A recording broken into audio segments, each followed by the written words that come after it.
Okay, so far we've created a folder and we've uploaded a file in that folder, and we've created a quiz in that folder.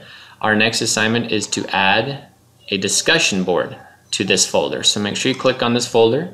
This will be a two-part, well, this video will be a one-part video, but it'll cover two different things. Adding a discussion board and then importing a link to a file. So what we're going to do is add material and scroll down and add discussion. Now you can make discussion boards an assignment and make them worth points, or you can just make it a discussion board, like an open forum, like for questions, like the way we in our Canvas course have students ask questions and then have other students reply to those on the discussion board for extra credit. I'm going to title this discussion board Discussion 1.1 with video. Oops.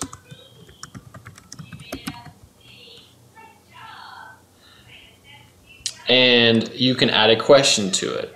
I'm going to make it simple for now, but I think you guys know that better formatted questions require students to think about who their audience is and give something a little bit better than just brief descriptions or yes or no answers. But for now, I'm just going to write, what is this video about? Okay. And what I'd like to do in this discussion is actually add a video. Okay, if you want the video to actually show up embedded inside the discussion board, you need to click on Insert Image or Media. And then you have two choices. You can upload your own video, or you can upload a video from the web.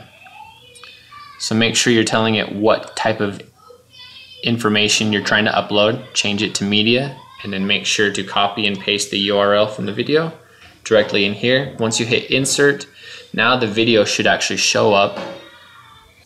Okay, you can create a due date.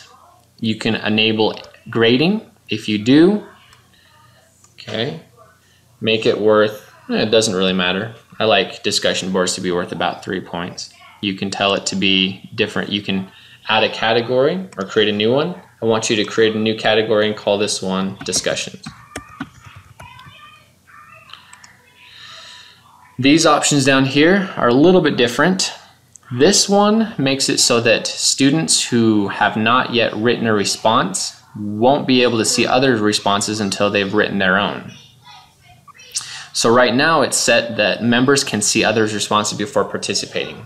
I like them to think about their own response before they read through it, but sometimes it might be such a difficult question that students might benefit from reading other people's responses first. You can choose what you'd like to do with that. Click Create. You can always go back and edit anything in a discussion board or a quiz. And now the students will see the video directly above the writing prompt, and then they can go. If you ever want to edit, just use the editing tool right over on this side. Make sure it's visible to students.